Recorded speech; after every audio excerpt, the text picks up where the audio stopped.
சமையல் பிரியர்கள் அனைவருக்கும் வணக்கம். இது பிஎஸ்என் கிச்சன் யூடியூப் சேனல். இன்னைக்கு நம்முடைய சேனல்ல வந்து சேப்பங்கிழங்கு மசாலா ஃப்ரை எப்படி பண்றது அப்படிங்கிறத பார்க்க போறோம், வித்தியாசமான டேஸ்ட்ல. அதுக்கு முன்னாடி நம்ம சேனலுக்கு இது வரைக்கும் நீங்க சப்ஸ்கிரைப் பண்ணலன்னா இப்பவே சப்ஸ்கிரைப் பண்ணிக்கோங்க. வாங்க இதை எப்படி பண்றது அப்படிங்கிறத பார்க்கலாம்.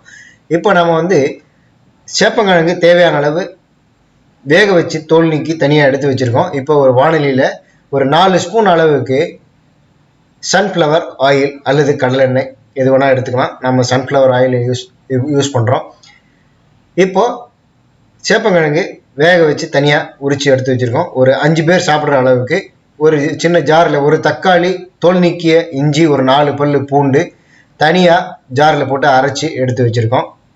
இப்போது நம்ம வானிலையில் எண்ணெய் ஊற்றிருக்கோம். அந்த எண்ணெய் காஞ்ச பிறகு இப்போ வந்து அதில் கடுகு, கொஞ்சம் உளுத்தம்பருப்பு, கடலைப்பருப்பு மூன்றையும் இதில் வந்து நம்ம இப்போ ஆட் பண்ணுறோம். இந்த கடுகு நல்லா வெடித்த பிறகு அதில் வந்து கருவேப்பிலையை போட்டு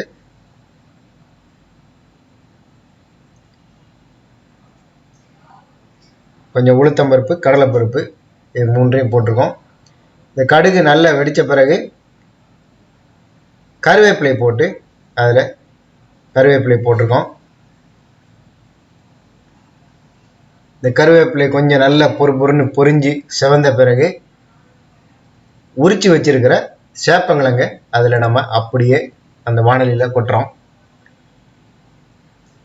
அது மேலேயே இப்போ நம்ம ஏற்கனவே அரைச்சி வச்சிருக்கக்கூடிய அந்த மசாலா, தக்காளி, இஞ்சி, பூண்டு இந்த மூன்றையும் அரைச்சி வச்சிருக்கிற அந்த விழுதை அதில் நாம் இப்போ அப்படியே கொட்டிடுறோம்.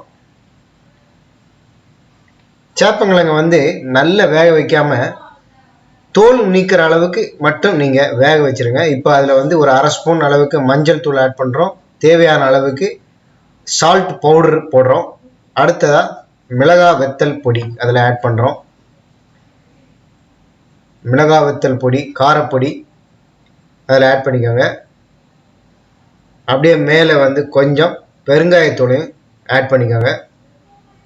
சேப்பங்கிழங்கு வந்து ரொம்ப வேக வச்சிடாதீங்க, கொலன்னு ஆகிடும்.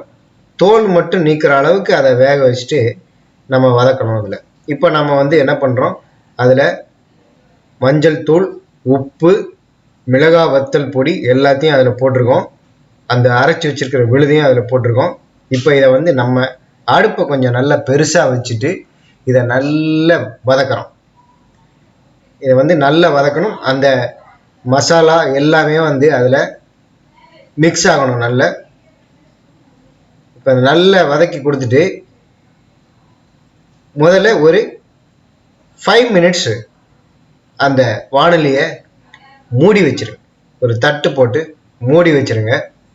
மூடி வச்சுட்டு திருப்பியும் நம்ம வந்து அதை ஓரளவுக்கு ஃப்ரை பண்ணணும். இப்போ நாம் வந்து தட்டு போட்டு மூடி வச்சிடும். ஒரு 5 மினிட்ஸ் அது நல்லா வதங்கிடுச்சு. இப்போ திருப்பி நம்ம எடுத்து பார்க்குறோம். இப்போ அந்த பாருங்க, அது நல்ல அந்த மசாலா எல்லாமே அதில் நல்ல மிக்ஸ் ஆகிடுச்சு. இது வந்து ஒரு வித்தியாசமான சேப்பங்கிழங்கு வித்தியாசமாக நம்ம செய்ய போகிறது. எப்பயுமே வந்து சேப்பங்கிழங்க வேக வச்சுட்டு அதை எண்ணெயில் போட்டு பொரிச்சு எடுத்துருவாங்க. இல்லைன்னா மாவில் போட்டு பெரட்டிட்டு அதை திருப்பியும் எண்ணெயில் போட்டு பொரிச்சு எடுத்துருவாங்க. அதில் காரம், உப்பு, தூளெல்லாம் போட்டு சாப்பிடுவோம். இது வந்து நம்ம வித்தியாசமாக கொஞ்சம் தக்காளி, இஞ்சி, பூண்டு மசாலா அரைச்சி அதை விட்டு வித்தியாசமான டேஸ்ட்டில் இதை நம்ம பண்ணியிருக்கோம். இதை வந்து நீங்களும் உங்கள் வீட்டில் ட்ரை பண்ணி பாருங்கள். ரியலாகவே இது வந்து நல்ல டேஸ்ட்டாக இருக்கும், வித்தியாசமாக இருக்கும். செய்து பார்த்துட்டு நம்ம வீடியோவுக்கு கீழே உங்களுடைய கருத்துக்களை பதிவு பண்ணுங்கள். மறக்காமல் நம்ம சேனலுக்கு சப்ஸ்கிரைப் பண்ணுங்கள், கமெண்ட் பண்ணுங்கள், ஷேர் பண்ணுங்கள், லைக் பண்ணுங்கள். மீண்டும் அடுத்த ஒரு நல்ல வீடியோவில் உங்களை சந்திக்கிறேன். அதுவரை நன்றி. நம்முடைய சேனலுக்கு ஜாயின் பண்ணுங்கள். புதுசாக நமக்கு ஒரு ஆப்ஷன் கிடைச்சிருக்கு, ஜாயின் பண்ணுங்கள். நன்றி.